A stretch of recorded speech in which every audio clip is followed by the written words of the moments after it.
I've been with my system for a while, so life is just doing itself. Life is just doing itself, forgetting that I am a baby boy, most importantly. So, what's a man going to do? I hope you guys don't find me weird. I'm not just a regular person. No.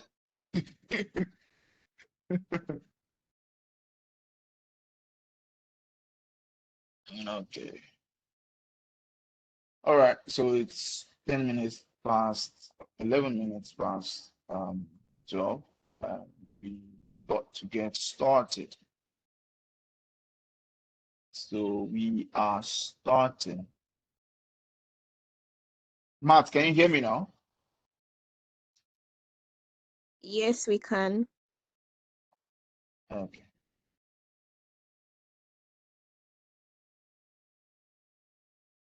Uh, share content. Maybe share content. Yeah.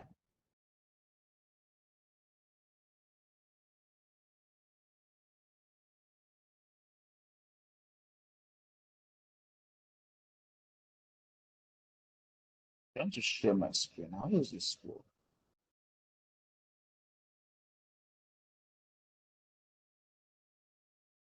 Okay. Can you all see my screen? Yes.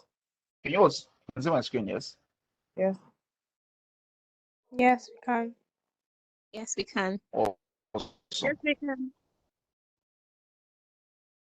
Awesome. So we are understanding content design, and I would. So while I was doing my own research and preparing for this particular class, my reference material was from Sarah Winters. Sarah Winters she's the one who coined the word content design, and she used to work with the UK government, and she just realized that the UK government had so much information to give, but they were not really caring about how people could perceive the information they were trying to pass across. And so she, in a way, created content design to re-engineer the way information is being displayed. So, as I mentioned in my first class, that was 2 weeks ago,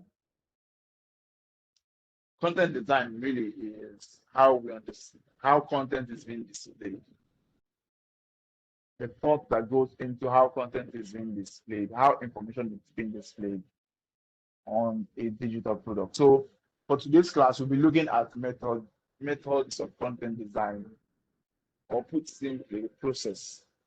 So I can tell you from experience that when you get a content design job, or you get an invitation to an interview for content design, the first question everybody will ask you, every recruiter that knows what they are doing, what they're looking out for, is what is the process? The process is important because that is how they are certain you get good results. So they would want you to walk them through how you start from nothing, from how you go from nothing to something, how you create content, how what you think about, how you do it, who you consult, what you see, what informs the decisions you make when creating content. So that's all we're looking at today. So you get an expo. When next you have an offer, they ask you, what's your process? Feel free to copy and paste the information you're about to get today. But I want you to practice it. That is where it is potent. Practice it, understand each and every of these steps, see how you can crossover blockades along the way. So my slide is crappy, no vex. But can you see it?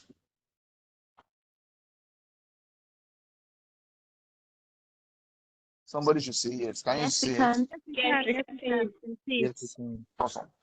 Awesome. So there's a process of method when it comes to content design. You don't skip any of this process, please. You don't skip any of them. It is important that you go through all of them. The reason is it helps to get quality. It ensures quality and accuracy.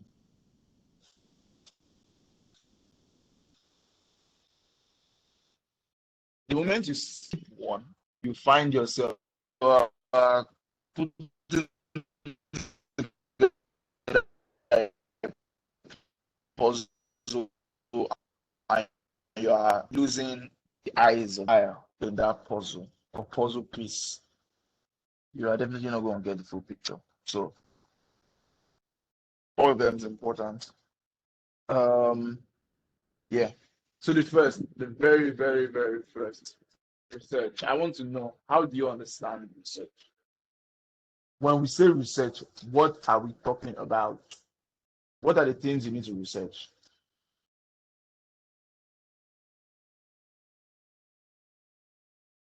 I think you need to research about Audience. Yeah, audience.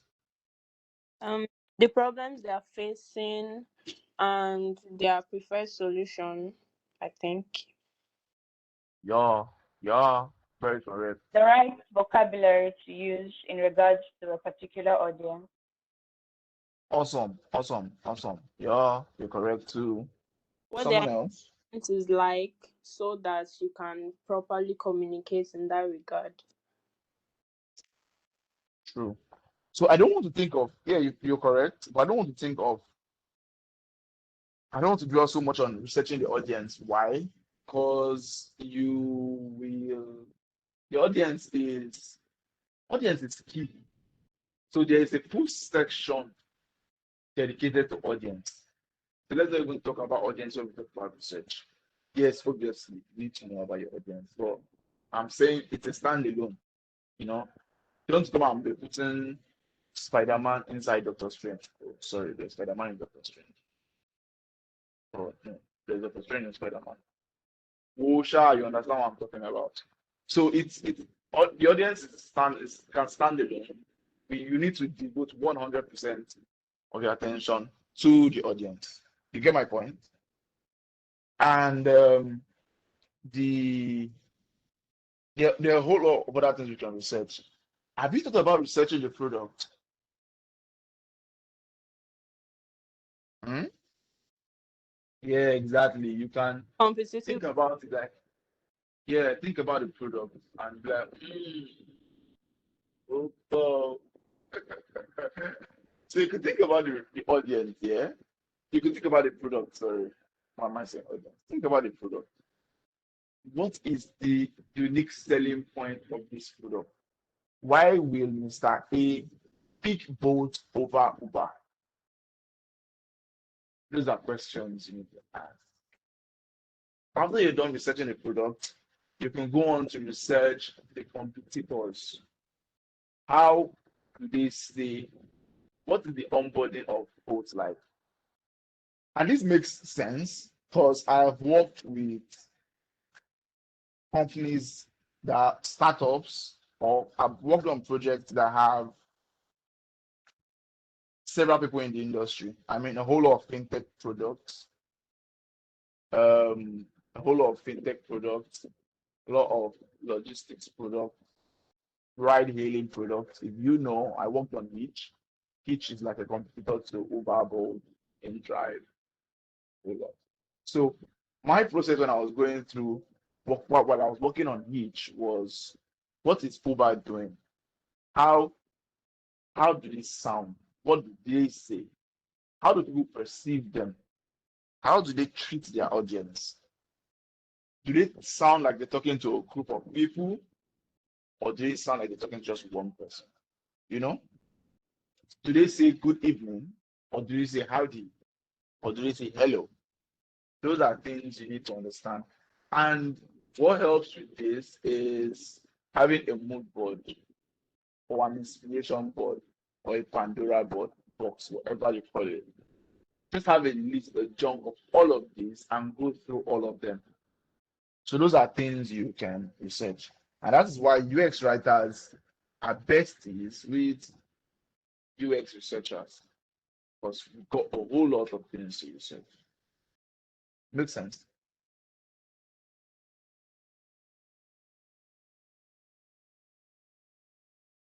Did I lose you? No, right here. No, we're following. Awesome. Awesome. Next is understanding the audience needs. Understanding the need of your audience. I usually also we have to just paste this get busy with some um oh yeah. Let me do this even though it's wild. Let me see.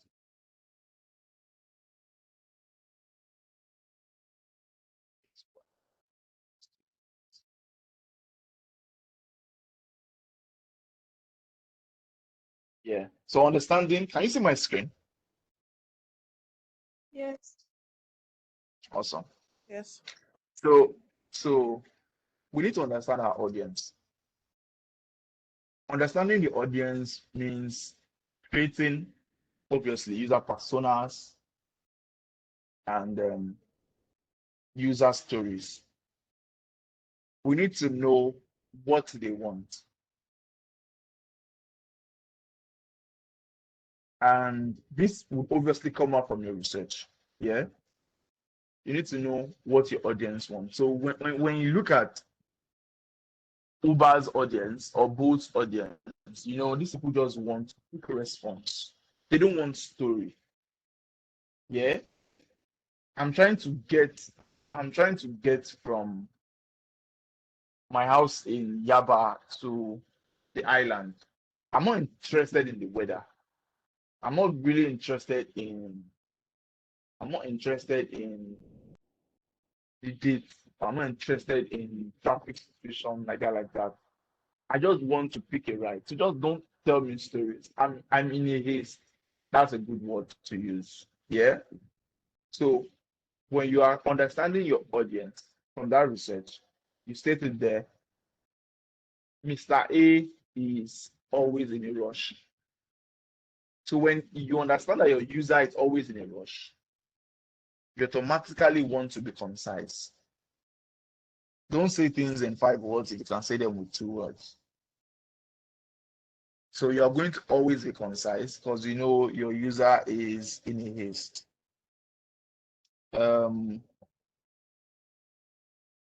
You would also think about their preference. Think about their academic level. Yes, the general rule is to make it, I think, 5th grade standard, but you know the academic level, so you know how not to sound or what words not to use. You know how to break things down.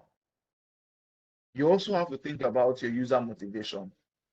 How willing are they to scroll all the way down to the bottom of your page just to pick an information? If they're really motivated, they probably would stay on for a while. And if they're not, they will just skip. And if they don't see what you're looking for, they go. It's also important to know what information they need and at a certain time. So giving life example,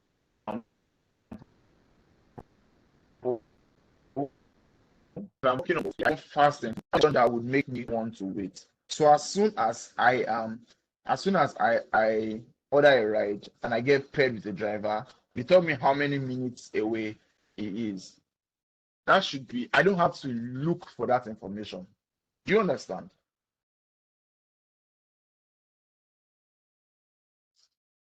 because I'm in a haste. I don't want to have to look for that information. How many minutes is he from? How many minutes till he gets here? How much longer do I have to? I need it like right in my face. So I just know in my mind that okay, 3 minutes and I get what I want and I'm out of here. So understanding your user helps you decide what information they need and exactly at what point they need it. Then if you also feel like your audience are people who cannot really, I don't want to say have memory loss. I don't want to use that word. But if there are people who are prone to forgetting, yeah, forgetting quickly, you know that you have to think about consistent messaging. You have to repeat certain things over and over, probably in different styles, in different ways. A good example where this will come up is, I think it was from MyCare. I think I worked on something like from MyCare. So MyCare is an application used by older people, and these ones would likely suffer from partial memory loss, which is something very common with old age. So we need to constantly remind them dosage, time, constantly. Imagine if I was to do that for someone like myself in mid late 20s, someone who is like pretty sharp, or even the basic um Gen Z people who are like super sharp, and you are saying the same thing over and over and over again. They will just go like, "Do you think I'm dumb? Why do you think I've forgotten this thing I saw 5 minutes ago?" You get my point? Yeah, we do. Yes, we do. We do. Yeah. So understanding your user, understanding your audience helps you with your content design. So from the research you have done, you now create a user persona, and you create a user persona and you decide how the information should be and in what form they should take. Um, Let me ask questions now at this point. So let's say we are creating an application for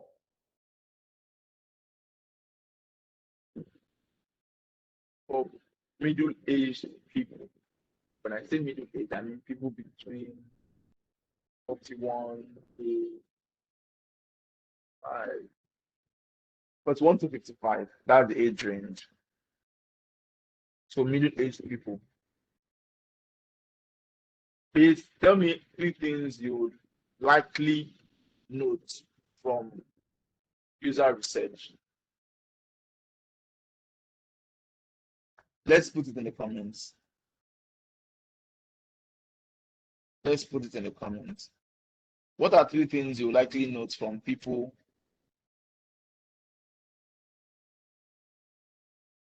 What are 3 things you likely note from people aged 41 to 5? So ideally, your user is. I know this is kind of hasty because you've not had time to like look Sorry, at the I whole didn't get the pool. age range.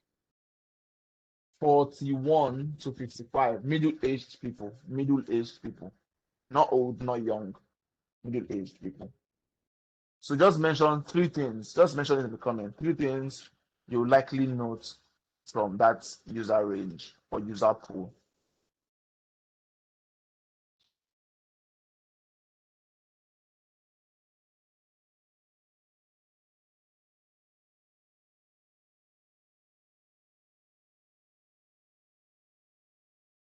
Okay, busy. Yeah. Obi Manuel says short attention span, clear and concise. So I think Vanessa, I think being married really, what are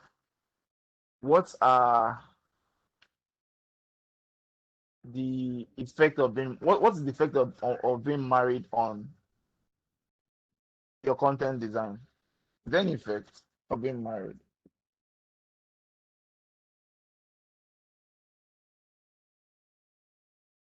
Yeah, they don't understand slang. That is very true. They don't understand slang.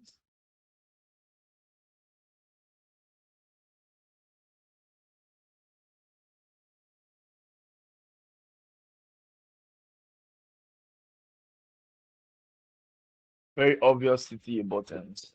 That is correct.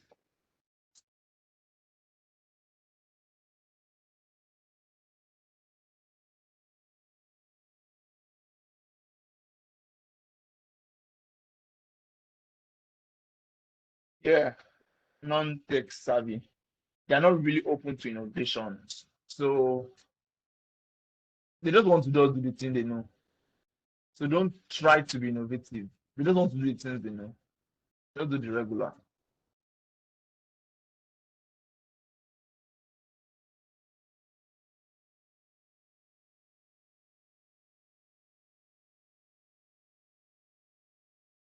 Information guides. Awesome. Flavor. That is genius. Certain colors. I don't really think we deal with colors here. That is princess. Princess. I don't really think we deal with colors here. I mean, we're not visual designers. Just on content. For information guide, yes, that's genius. We will need information guide. Simple language. Let's take two more comments. Text should be concise. So, Moyo, sorry, information guides is something that it is there. So there's a lot of names we can call it. You can call it information guide. You can call it two tips. You can call it pop-ups. The goal is when you are confused, these things just come up and it just says to make a transfer, click on transfer, input recipient's bank name, account name, account number, input amount, then click send. So that's what an information guide is. It pretty much just tell people how to use the product you've created. It's just there on its own. But it's usually in a place hide away and it's usually like stashed away. Probably you'll see it with a question mark something. I don't know if you pay online, you would see something like what do you call that again? Is it CVV or what? CVV, I guess. I think so. Yeah. So those three numbers at the back of your card, if you use a payment gateway like Paystack, you will see it there. So it just tell you click. So when you see CVV and you're not sure what CVV is, you'll see one question mark there. When you click the question mark, it'll tell you the three numbers at the back of your debit card. And you'll be like, yeah, cool. And that's where you find it. So that's what the information guide is. Do you understand now?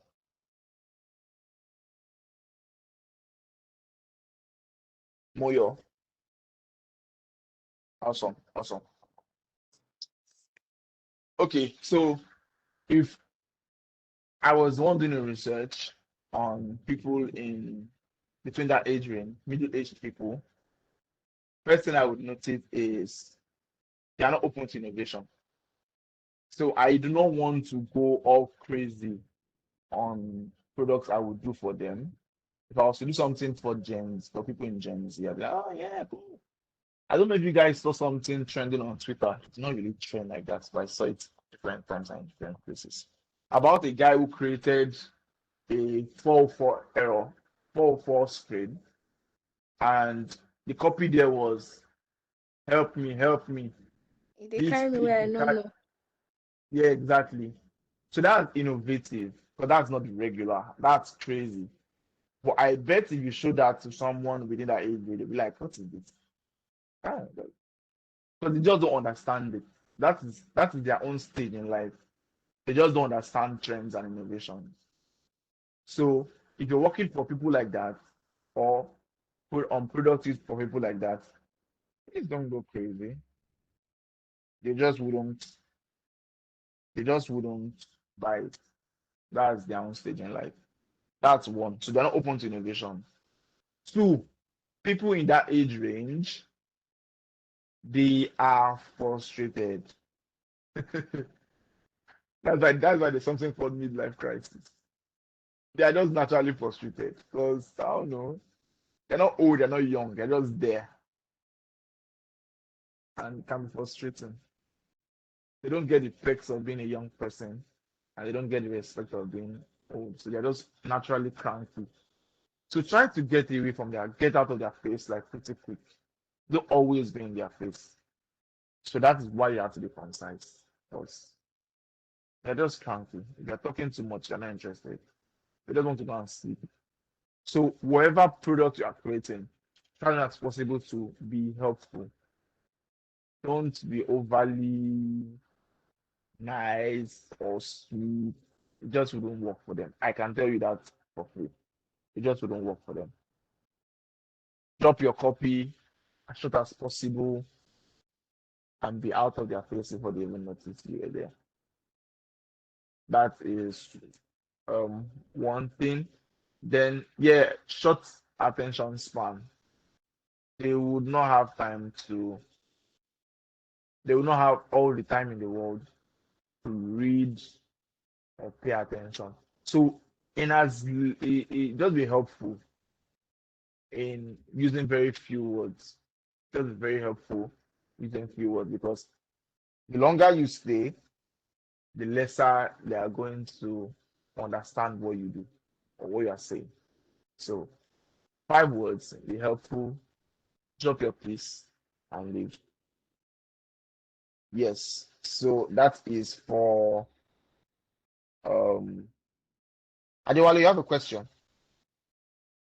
Yes, I do. Okay, please. Okay, yes, please. Concerning doing user research, I wanted to ask, is it also part of a UX writer's job description to do to do user research? Then also, if we are going to be doing user research, how do we document what is there a format, is there a particular way to document it? And if we can get like if there's somewhere we can you can point us to that will give us resources on how we can document user research. And also I wanted to also ask, for our process, do we have to document it? If we have to, is there also a format for documenting that? Because as you go, I feel like you will need to do a whole lot of documenting so that people can see what you've done and things like that. That's the question. Okay. So we yes, we should do research, but in the same universe or in the same multiverse or in the same world, whatever what they are going to use, we have people called UX researchers. I know one personally, and Ken works with Fairmoney. She's a brilliant UX researcher. So we work with them, but we don't just carry we don't bear the weight of the whole load on our shoulder. We just work with them. Yeah. Ideally, that's what happens. Ideally, we work with UX researchers, but we have to personally do our own research. For documentation, I think we would also have to use. You're dragging me back because we are going to discuss. No, you're dragging me forward. But we are still going to discuss all of this. We are talking about collaboration and tools. So I would explain. There is something called Jira. No, Miro. Miro. Yeah. It is like a big whiteboard, but just in a digital form, where you paste your sticky notes and everything. That is what I do. I use personally. I use Miro as my tool for research and documentation. Because I love sticky notes. It can be a mess at times. It's like having a big whiteboard where you put all your sticky notes and your research and everything. So that is one. Then documentation. Yes, it's important to document because when you create a case study, you need to explain what went on at every inch of the way. And if you don't document it, at times you're just going to end up posting already done screens. You're not telling us why you chose to say buy instead of purchase. You're not telling us why you chose to sound sweet instead of being just there. You're not telling us why you chose to be very concise instead of elaborating. So you need to document so that you can justify the end result when you're creating a case study. Yeah? Yeah. All right. Um, All right, thank back you. to yeah. So the next step is selecting channels. Using my phone campaign. Selecting channels. You need to think about what channel is best for passing across an information. And I currently have that problem right now. I need to create something, but I'm not sure yet. I have to think carefully about how I want to say it and where I want to say it. It is important because across different platforms, there are different type of people. So who needs this information the most? That influences your choice of channel. That influences what channel you're using to distribute that content. If you have, if you're going to create a promo, if you're creating a promo for a particular product, offering a discount, what channel do you think works to talk about that information, to share that information, to distribute it?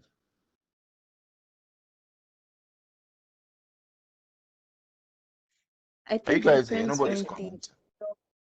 I think I it depends So, on think the product and target audience.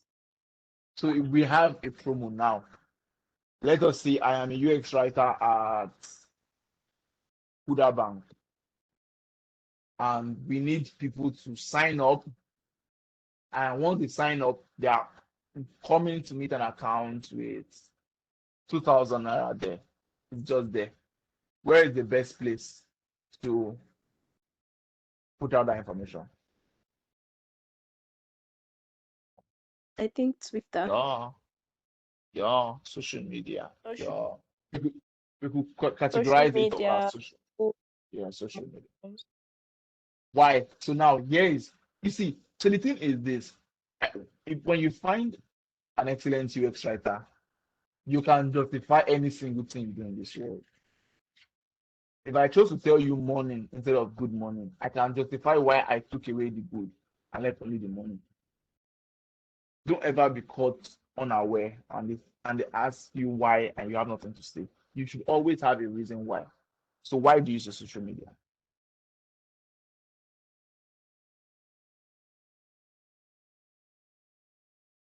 Because disseminating that kind of information on social media spreads faster and you reach a more concise set of people that you need to reach. Awesome, awesome. Why do you say it spreads faster? There's something I want you to say. It's a particular word I want you. Considering the fact that on social media you can share posts with Or several people and they can repost and exactly, exactly. It just takes one retweet to blow up a post. To blow up a tweet. Just takes one share on Instagram to blow up a tweet. So that factor, the fact that information on social media is shareable, makes it a good channel. So when you're creating such content, think about where you want that content to be. Don't leave it for the product owner to say, okay, let us put this out on social media. Because if it's on your website, it will only be seen by people who choose to view your website. And viewing websites nowadays is very intentional. I can't remember the last time the website just popped up in my face. It almost never happens. I have to type www dot, or I have to click on something. But on Twitter, I just see random things without even searching for them. A whole lot of bad things without having to search for them. Without having to search for them. You know, and a lot of offers too, and promos and events and opportunities. You don't search, they just come to you. That's how social media works, unlike websites. So when you're creating content, think about the channel of distribution. Think about where you want.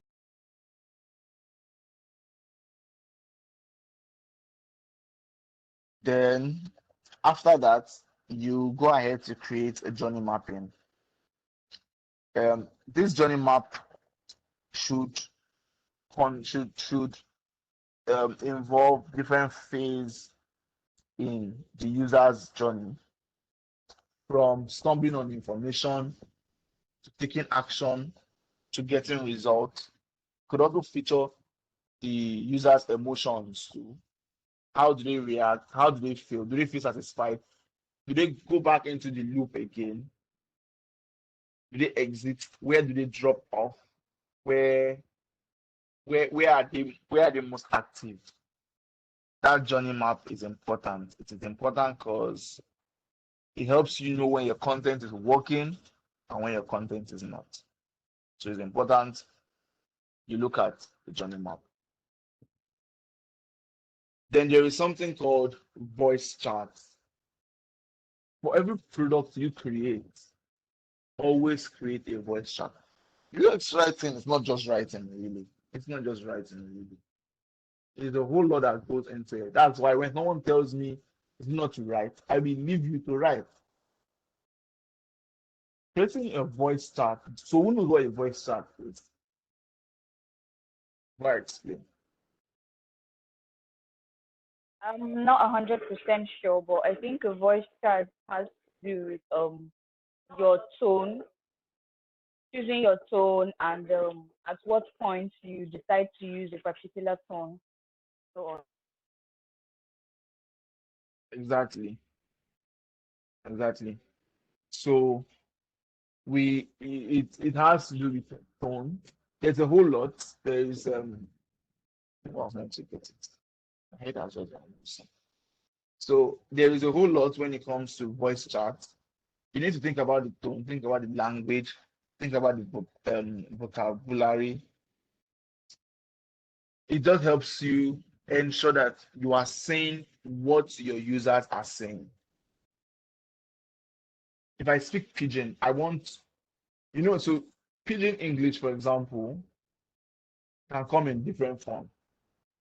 There is the form of pidgin that you use every day, and there's the form you hear and you're like, yes, pidgin, but what's this? A good example. When was the last time you told somebody, my guy, Alpha, come, I get one story where I won't give you? When was the last time you said so?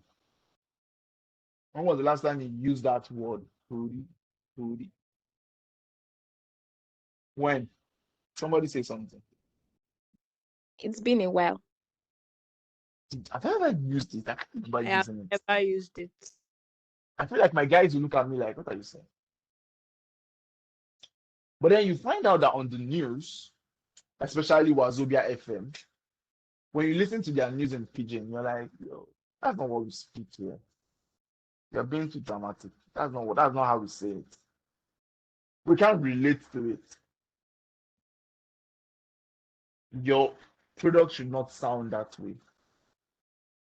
Use the words people use. When someone says story, I get one story. Use that word story. Don't try to be extra. It most times does not work. And then if you realize that your people or your audience actually use that word, then you have to use it. So speak the way they speak. So have a voice chat. That is part of the mapping.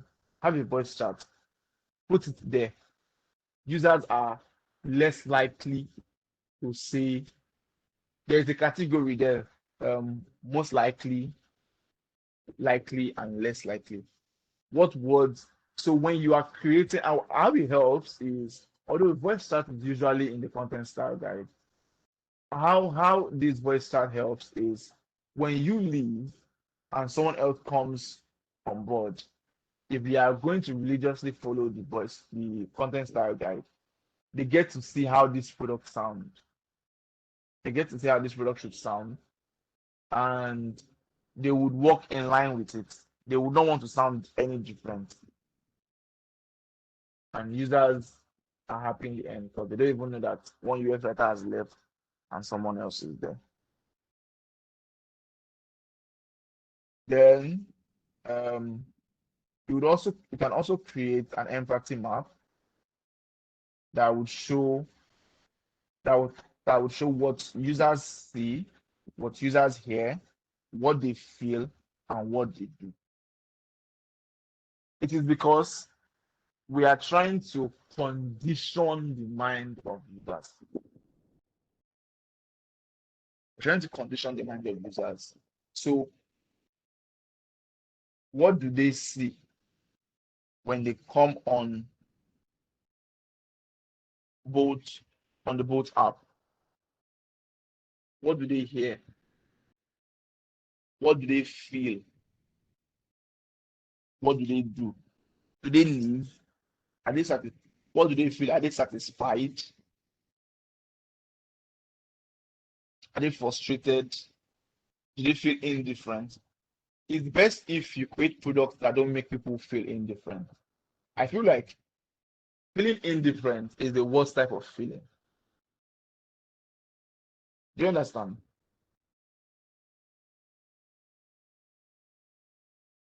Strive to ensure that your product do not make users feel indifferent. Because if you feel bad and you exit the application, I get to monitor through analytics user retention, the rate of user retention, how many people come back to the product.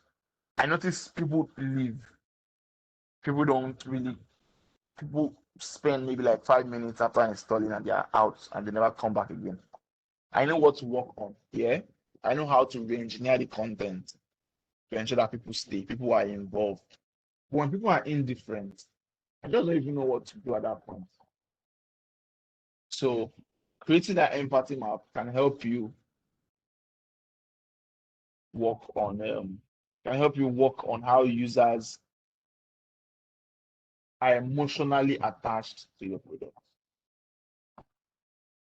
Then after all of this, after doing your research, talking about your audience, and creating the language and emotion, empathy map, and voice chat, you now go into the actual creating, the actual UX writing. But to do this, you have to work with researchers, you have to work with designers to think about the format, how content should be displayed, what form you should take, where you should use a chart, where you should use images, where you should have a short explainer video, or where you should have random text. That is all under creation. Now, when you're done creating, I want to ask, I would love to listen to your viewpoint. What do you do? When you're done writing, what do you do? Can everyone put it in the comments, please? People are not really commenting today, like unlike last time. What happened? Has the energy died? Or is it me? Is it my fault? I feel like I'm hungry. Maybe that's why.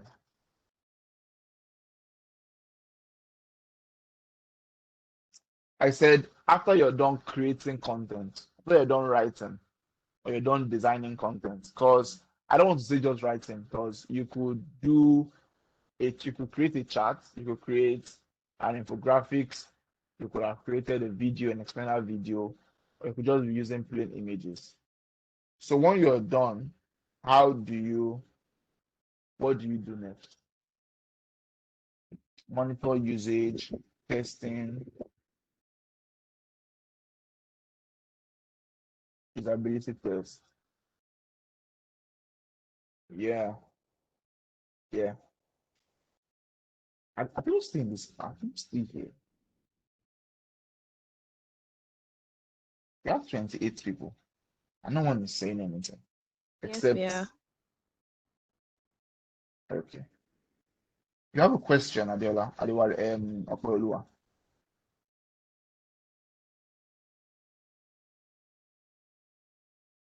No, I don't.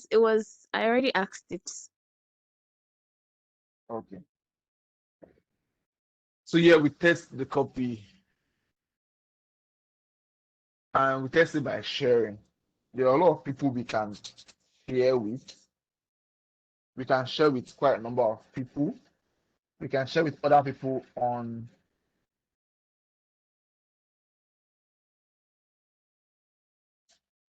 we can share with others on our team, and we can share with friends also.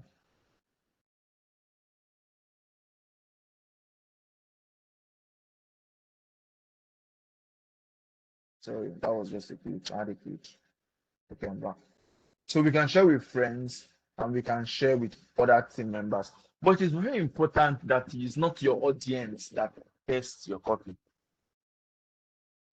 Because think about it this way.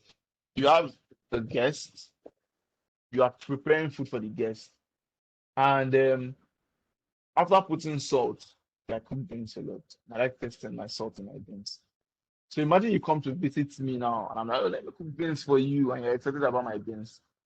Then after putting salt in my beans, I put a spoon and I take one bean seed, and I bring it to you, and I'm like, taste it. Is it tasty? Is it salty? How would you look at me? Weird, right? Exactly. So don't give your final copy to the audience. That means you should not go all the way from your draft right up to Figma or to your website or whatever. Have other people look at it. It always pays to have fresh eyes, look at your copy, look at your content. Always pays. And how did help is it's easier to make corrections and adjustment when it's not the final, when it's not done, when you're not done with it. So if you just write maybe most people do handwritten. I don't do handwritten. You know. But most people do handwritten copy. But you just write on a piece of paper and you test with friends, ask them what they think. So we'll look at two types of testing that I know are useful. There are a whole lot, but these are two that I have tried and they work. Number one is A and B testing. I'm sorry. I have a Yeah, question. I'm so sorry to cut you. I have a question. So you said you don't test with your audience, yeah, but uh the thing is the final copy is meant for your audience. Shouldn't you have like a set of people that are like that have the same attributes with your audience that you should test with to be able to know what will suit your audience? Because I don't know if oh yeah, for oh example, yeah, that's true. Yeah, go on. okay, for example, if your audience will be, let's say, Gen Zs from 20 and below, and the people working on your team are people that are 30 plus, and if you're testing the copy with them or you're sharing it with them, I feel like they would not be able to relate to it the way Gen Z were able to relate to it, scrutinize it, criticize it, and say what exactly they'll prefer to see. Yeah, I get you. You are correct. You have a point. But the thing is, when I mean don't test the audience is you don't have to put it out and wait for it to fail before you bring it back and rework it. you can have somebody in, I have friends in almost every sector I've worked in. So if I'm writing something for people in fintech, I have people in that space. I'm like, yeah, Alpha, let me look at this. What do you think? You know? But they are not. I when I said with your audience, I mean don't just move your product, don't move your content from your drafts straight up to your website and you just push it out live and people see it. Then you now realize that the metrics are not working, or you monitor usage and there's really no much traction on it because it's not engaging. You now bring it down, now readjust it, now put it back up. Now I feel like that's bad. That's bad practice. You can have a small piece of that audience that help you with testing. Does that work? Yeah. Okay, I get it now. Then also you mentioned that you don't do handwritten. So I wanted to That's personal preference. yes, That's so my own preference. instead of handwritten, Handwriting is shit. which other options do we have? You can do Google Docs. So when I'm collaborating with other people, I use Google Docs a lot. So that's where they get to like pointer errors, make comments on the particular word that they don't understand, or phrase or sentence in my copy that they don't get. So I use Google Docs a lot. I think that's an excellent tool. We'll talk about that when we talk about tools. All right then, thank you very much. Yeah. So I was talking about testing. I don't know. I don't like the fact that only one person is talking to me. Osasiogi, are you here? The hands have been raised. Hello, can you hear me? Favor. Yes. Yeah, Favor. Favor. I'm here. Okay. Hi, I'm Favor as well. I think there are two Favors in this class. Okay. Okay. So my question, first of all, I have a question. I'm going to take us back a bit, but please no vex. So you talked about doing user research and tailoring your research to a particular age group that you're your content to age group. So like you said, for example, between 41 years old and 50 years old, you should tailor your content to suit them. I understand that part. But in a case where the product is meant for general age group, like for example Uber, how do you tweak that and make the content relatable to both older people and to younger people as well? Because younger people use product like that, like general usage product. Okay, so products that have people from different groups, yeah. Yes. So when you're doing research on people like that, it's important that you can have several user personas. You can have 1,000. Yeah. So when you now have so much, the next step will be identifying what they have in common. So that is what you are now going to capitalize on.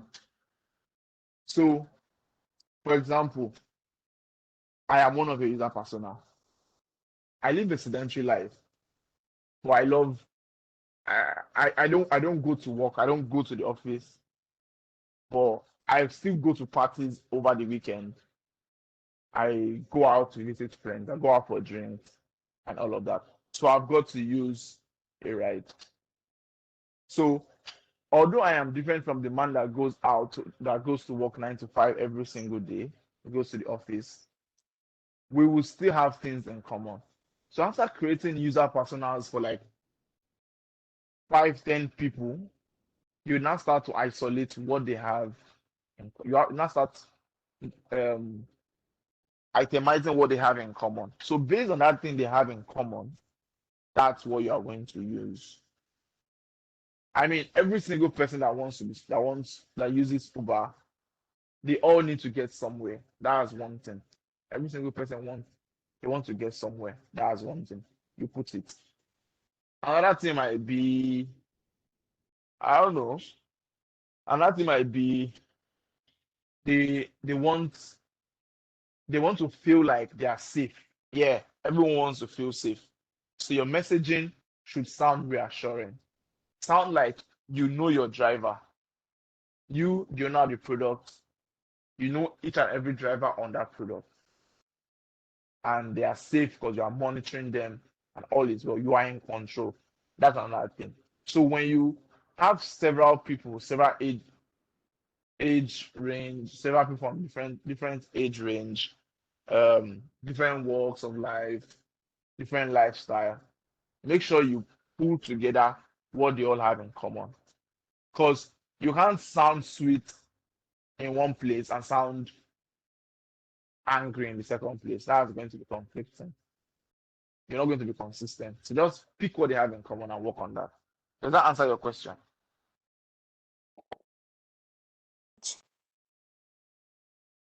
Does that answer your question, people? It does.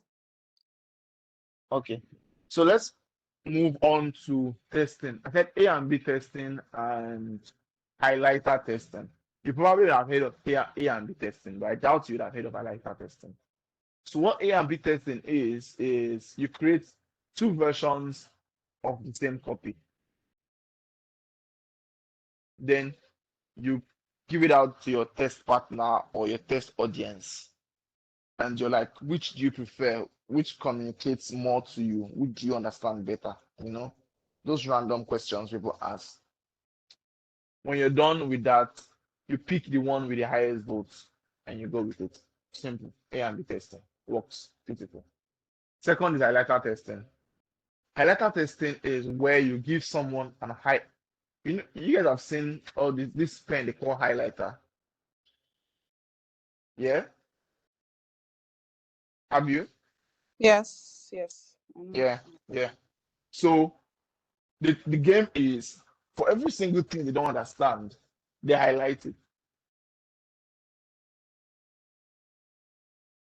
Every single phrase they don't understand. Instead of coming to ask you, what do you mean? Or what was the plan? Or what is this supposed to mean?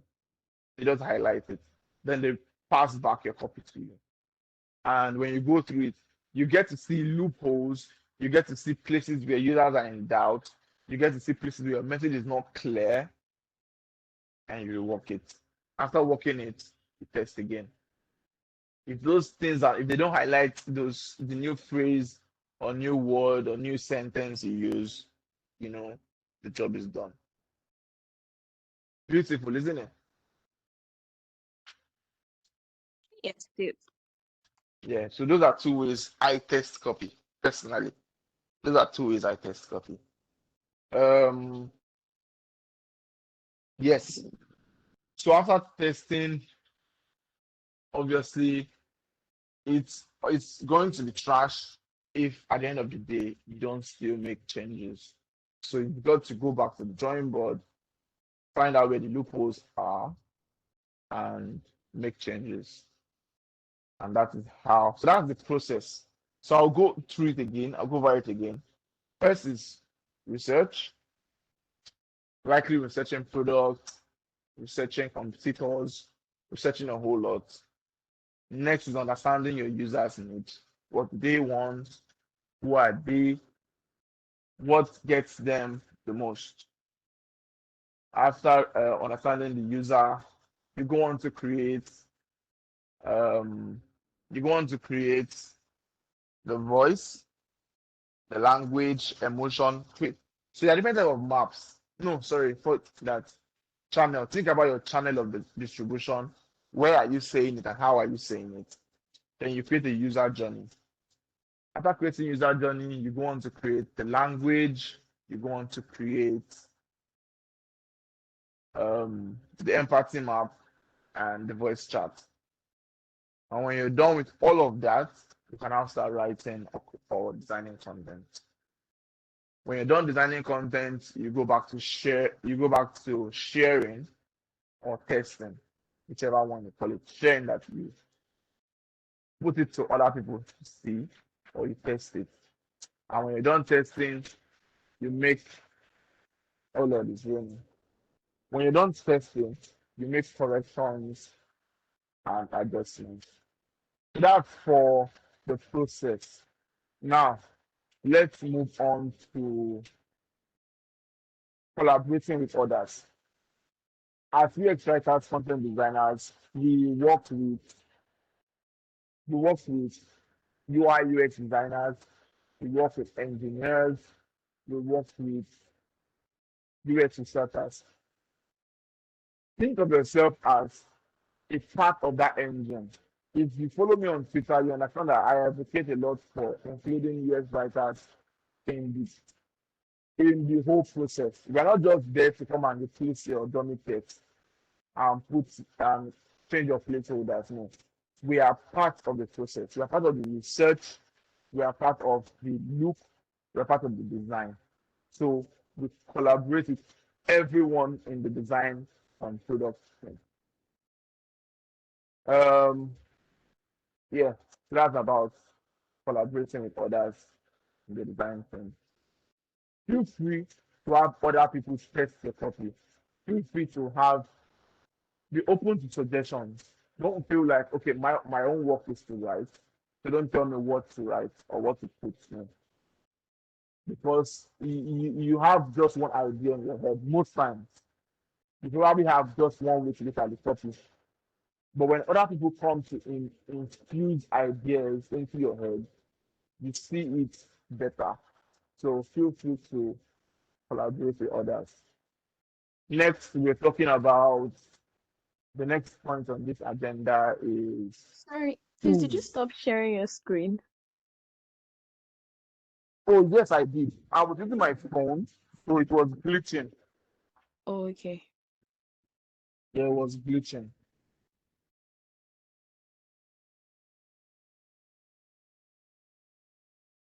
Oh, yes. Have Victoria, we you can create a focus group for testing. Yes, you can do that. It helps too. So next is tools. It's raining sometimes. So I don't know if you guys can still hear me good. So for tools that we use Figma. Why it's important to use Figma is Figma helps you have a first-hand look at how your design will be shown to users on the website. So if I write on Google Docs and pass it across, I'm just saying text without format. But on Figma, I get to see the format. You understand? I see how users will see my own content, how they can relate and engage in my own content. So Figma helps a lot. You don't really need to learn how to do the designs, maybe a little bit of formatting, changing fonts, and all of that, just a little bit. But you don't need to learn how to do the whole design, wahala, and all. Um, we use Miro too, Miro. It is like our own research board where you see various information. You can collaborate with people on various things and and put sticky notes for your research, your user, your voice chat, your journey map, the empathy map, everything on Miro. It just helps you get a wide understanding of your users and how who they are, what they think, and helps you with content with copy creation and UX writing. Then we also have Google Docs. Google Docs really just helps with your documentation. Obviously, everyone knows what Google Docs is. But Google Docs is important for collaborating because they've got advanced features like commenting, you know. So when you're doing your testing, you can also highlight from Google Docs, yeah. So when you do your testing, feel free to send out copies on Google Docs. Have people comment on it. Share your documents with people on Google Docs. It helps a lot. Those are the tools I use, and those are things that help me with my own business. Um,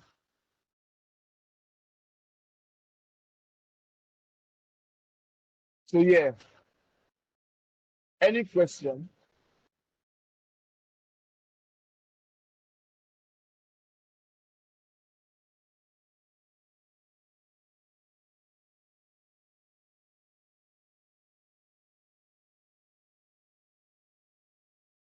Please, I Hi. have a question.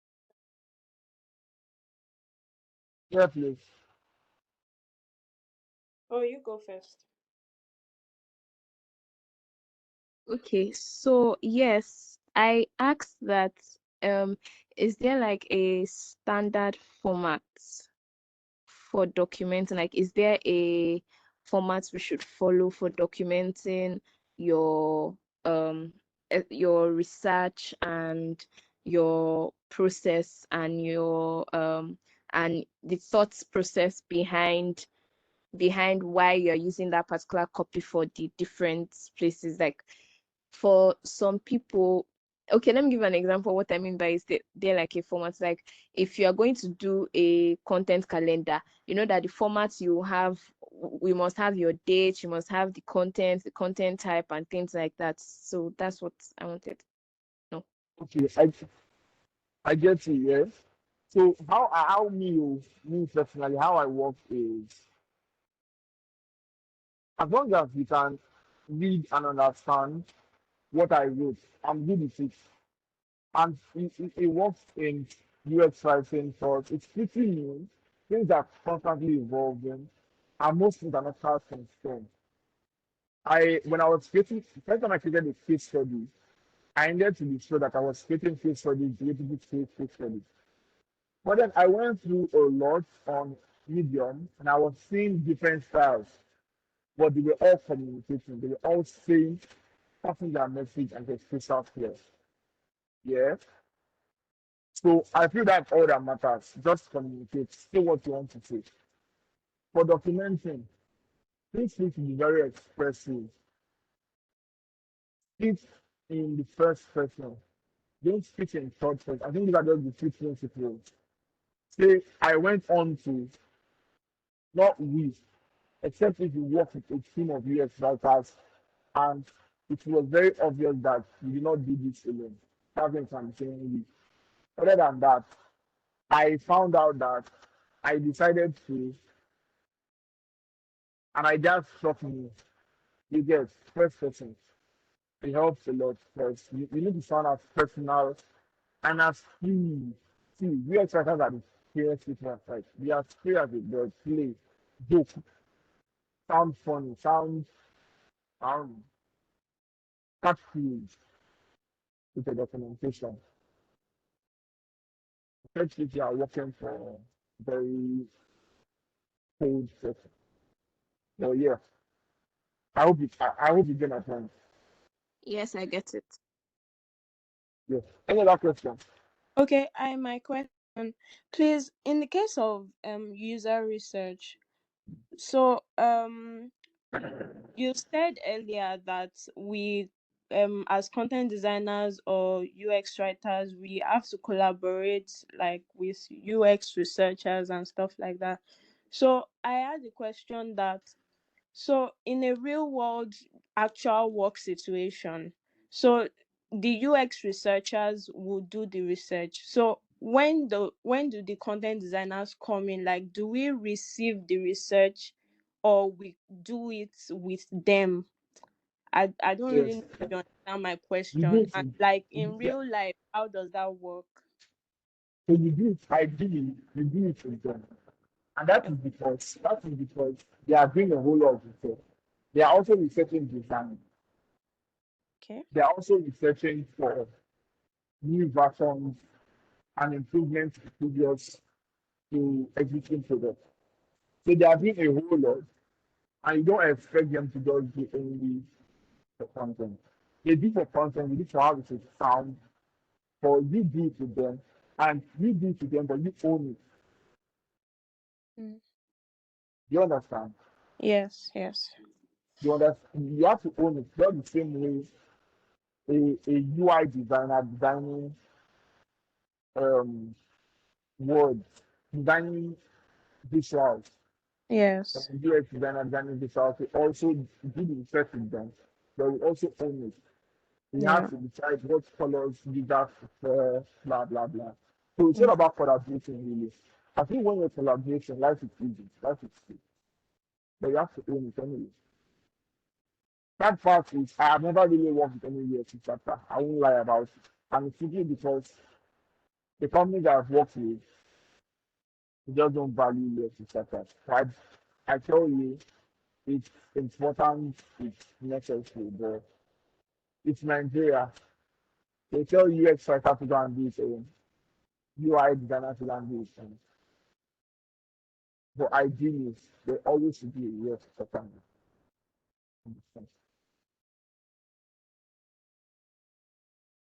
Does that answer your question? Yes, thank you very much. Yeah, that's it. Any other question? It's raining, so it's a lot messy. I don't know. I need to go and check if I have things outside. If not, then we'll do something. Any other question? I have a question, but it's not really a question. I just wanted to ask if it would be possible for us to receive the presentation before the next class, if it's possible.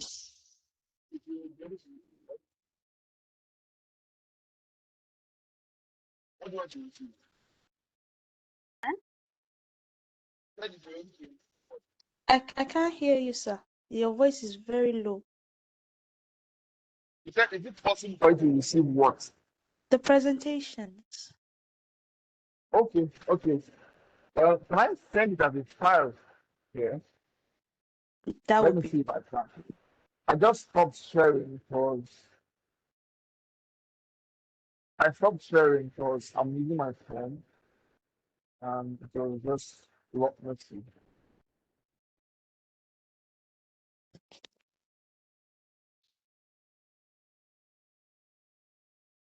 There we to share something here. Okay, Also, good. So yes, there's a Slack channel. I just put it on the Slack channel. okay. yes, Also, that yes, would I be wanted to good. ask about the last class, if you have a slide for that, because you said you were going to put something together and send us a slide. So I just wanted to ask about that. Uh, go to the airport.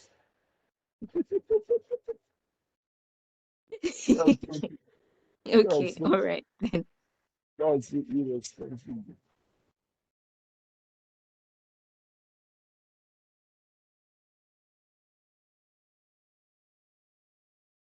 That's Canada. Okay, Canada. Okay. So I when I went to this hurdle, I found out that there's going to be like an assessment. But I take this course with Chiamaka, and I'm not sure we've spoken yet about an assessment. So I think I need to get back to her and we talk about it. Then we have a unanimous plan on what the assessment should be. But yeah, this coming week, because I also believe in practicing what you're learning. It helps a lot with the learning process. I need you guys to like constantly whip up things and work on actual copies for maybe real, maybe imaginary products, but get like a complete view of things. That would help your learning a whole lot. And we gonna help you there. All right. So in the absence of any other question, is it fine if we call it a day?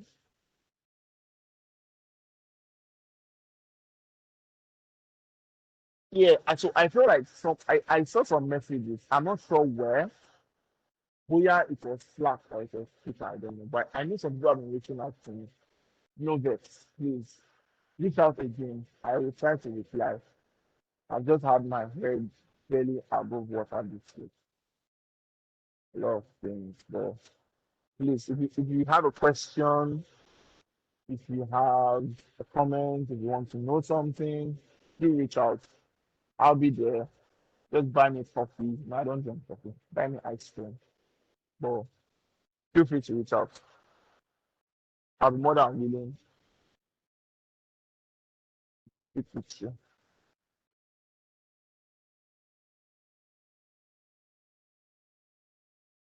in the absence, find eyes. No, I'm not cheap. Hello.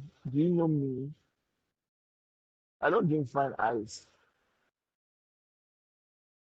Fine ice is too cheap for me. Give me that ice cream that they used to push that has speaker on top of it. That ice cream that used to sing different songs. That's what I want. That before you blink, it will melt in your hand. That's what I want.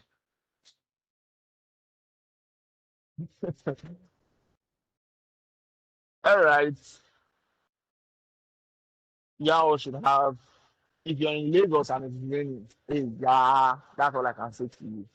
Me, it's time for me to cover and sleep and eat, sleep. All right All right. then. Have a big, Thank you. yeah. I'll talk to you in 2 weeks. Bye.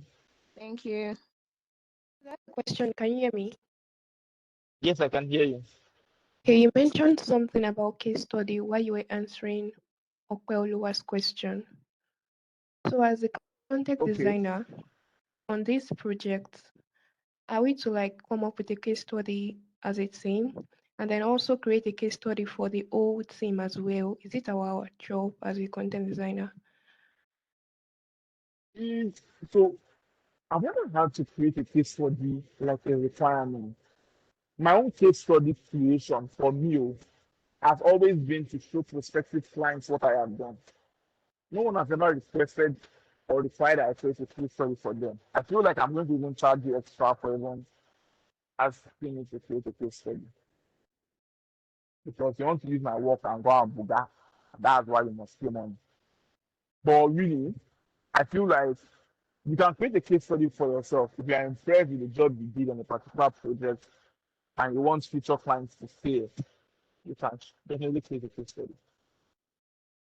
Does that All make right. sense? Yeah. Thank you. Huh? Yeah, it does. Thank you. Awesome. Can we go now?